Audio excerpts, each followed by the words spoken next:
समझना है कैसे होते।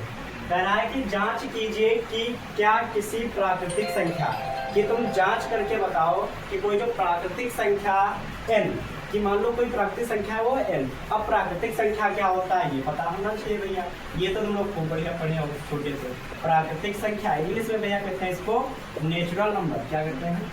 Natural number. अब देखो ध्यान से, नेचुरल नंबर प्राकृतिक संख्या। अब प्राकृतिक संख्याएं कौन सी होती हैं?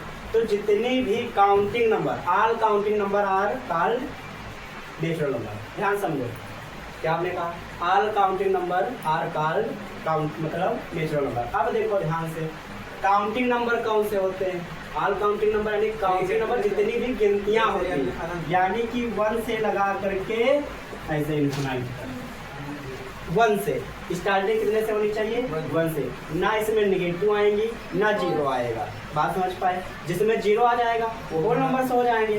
तो हम कह सकते हैं कि प्राकृतिक संख्या की जो डिफिनेशन होगी वो मतलब जितनी भी गिनतियां हैं, काउंटिंग नंबर जितने हैं, यानी कि 1 से लगा करके जितनी भी संख्याएं हैं वो सब क्या कहलाएंगे भैया? प्राकृतिक संख्या कहलाएंगे। वही चीज ये कह रहा है कि जांच करके बताओ कि कोई प्राकृतिक संख्या यानी कि 1 से स्टार्ट करके कोई भी हो सकती है, 1 से लगा करके कोई भी हो सकती है, वो क्या 6 की पावर n अंक यानी कि 6 की पावर n अंक पर 0 पर समाप्त हो सकती है।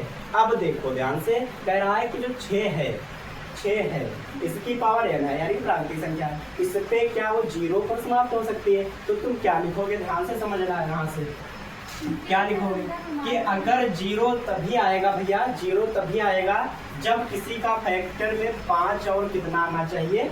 2। 10 कब बनता है?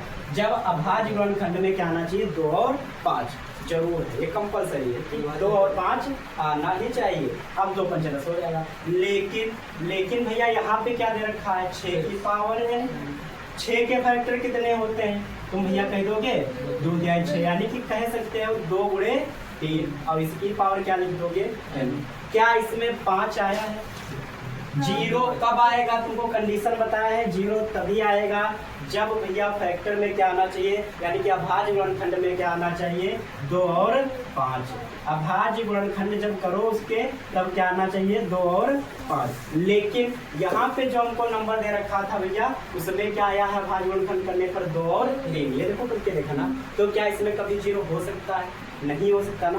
2 3 कभी इसमें 0 हो सकता है? नहीं हो सकता। तो तुम लिखोगे क्या हिंदी में? ध्यान से समझना, बात समझ पाए कैसे नहीं होगा 0? कोई पूछेगा बता दो 0 कैसे नहीं होगा? तुरंत कहोगे, अगर कोई पूछे तो कहोगे भैया जी 0 इसलिए नहीं होगा क्योंकि जो 0 तभी होगा जब उसके अभाज्य गुणनखंड यानी कि जब उसके गुणनखंड करो नंबर के उसमें क्या आना चाहिए? 2 और 5, तभी तो भाई 0 बनेगा। 2 पंचे 10 तभी 0 बन सकता है। लेकिन यहाँ पे क्या दे रखा है? 6। तो 6 के जब अभाज्य गुणनखंड करोगे तो भैया क्या आ जाएगा? 2 और 3, यानी कि जब 2 ही 3 आ गया तो इसमें 5 तो आया नहीं भाई, 1 तो मिल गया ये देखो, लेकिन यहाँ 3 आ गया, 5 मिला नहीं, तो क्या 0 हो सकता है? नहीं होगा ना। तुरंत कह दोगे सपोज दैट यहाँ पे कोई और नंबर दे देता 10 की पावर n, कह देता कि जांच कीजिए कि किसी प्राकृतिक n के लिए 10 की पावर n अंक 0 पर समाप्त हो सकती है। कहते तो हाँ भैया जी समाप्त हो सकती है। कैसे? क्योंकि जब तुम 10 के फैक्टर करते तब 2 5 जा 10 और 5 बन जा 5।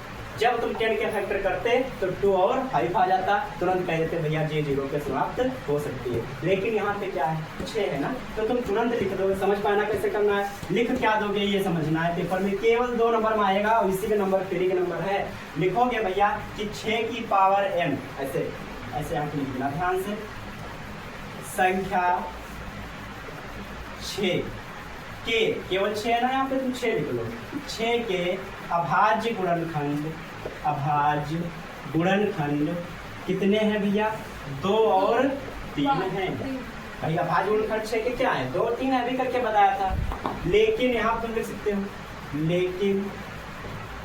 लेकिन कोई संख्या, यहाँ पे लिख दो कोई भी प्राकृतिक संख्या, नेचुरल नंबर, कोई भी प्राकृतिक संख्या 0 पर तभी समाप्त होगी जब उसके अभाज्य गुणनखंड 2 और 5 होंगे। यानी प्राकृतिक संख्या 0 पर तभी समाप्त होगी जब उसके, बात समझ में आ रही है, जब उसके अभाज्य गुणनखंड क्या होंगे भैया जी? को बता सकते हो? अभाज्य गुणनखंड क्या होने चाहिए बताओ? हाँ 2 और अभाज्य गुणनखंड 2,5। क्या हमने लिखा कि लेकिन कोई भी प्राकृतिक संख्या 0 पर तभी समाप्त होगी जब उसके अभाज्य गुणनखंड 2 और 5 होंगे। बात समझ में आई? कह रहा था जांच करके बताओ कि 6 की पावर n अंक 0 पर समाप्त हो सकती है या नहीं हो सकती है। तो भैया जी तुम कह दिए, कैसे कह दिए? ये भी तो होना चाहिए, रीजन होना चाहिए। तो तुमने रीजन क्या बताया कि प्राकृतिक संख्या 0 पर तभी समाप्त होगी जब उसके अभाज्य गुणनखंड 2 और 5 होंगे। दिमाग में बिठा लो कि 0 तभी आएगा जब 2 और 5 होंगे। ये रीजन हो गया। अब लिखोगे कैसे? तो हमने लिख दिया भाई, संख्या 6 के हमने अभाज्य गुणनखंड किए तो क्या मिले? 2 और 3 है। लेकिन कोई भी प्राकृतिक संख्या 0 पर तभी समाप्त होगी जब भैया उसके फैक्टर जो करो कितने होने चाहिए? 2 और 5 होने चाहिए भाई, तभी समाप्त होगी। लेकिन यहाँ पे क्या है? 2 और 3 आए, इसीलिए 6 की पावर n 0 पर समाप्त होगी या नहीं होगी? बता सकते हो?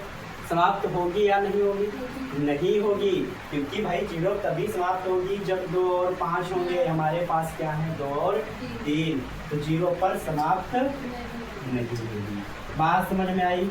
बस इसके 2 नंबर तुमको मिल जाएंगे, इसके 2 नंबर मिल जाएंगे। ये क्वेश्चन कोई कराता नहीं है। क्यों नहीं कराता है? क्योंकि थ्योरी बेस्ड कहते हैं कि छोड़ दे। अब किसी ना किसी सेट में 10, 20, 50, 150 कुछ भी हो सकता है, कुछ भी हो सकता है, लेकिन ये क्वेश्चन यही आएगा सेम। इसमें चेंज नहीं करेंगे, यही आता है, इतना इसमें नहीं चलेगा, नंबर चेंज नहीं करेंगे। अब सपोज कर भी दिए तो तुमको समझा दिए, 0 होगा, जो भी हो यहाँ पे उसके फैक्टर कर लो, जो भी नंबर दिया हो उसके फैक्टर कर लो। फिर देखो क्या उसमें 2 और 5 आ रहा, उसके अलावा आए कोई दिक्कत नहीं, लेकिन 2 5 आना ही चाहिए। अगर नहीं आ गया तो भाई समाप्त होगी, समाप्त होगी। नहीं हटा दोगे वहां से, समाप्त हो जाएगी, क्योंकि 2 5 आ गया। लेकिन जब 2 5 नहीं आएगा, मान लो यहाँ पे 8 लिख दिया, 8 लिख दिया, तो 8 के फैक्टर करो 2 2 2, यानी कि 5 नहीं आया, 5 नहीं आएगा तो वो भी समाप्त नहीं होगी। बात समझ पाए? फैक्टर करके यहाँ लिख देना, बाद में एक लाइन लिख देना और 2 नंबर दिया तुम्हारे पक्के हो जाएंगे। बात समझ में आई?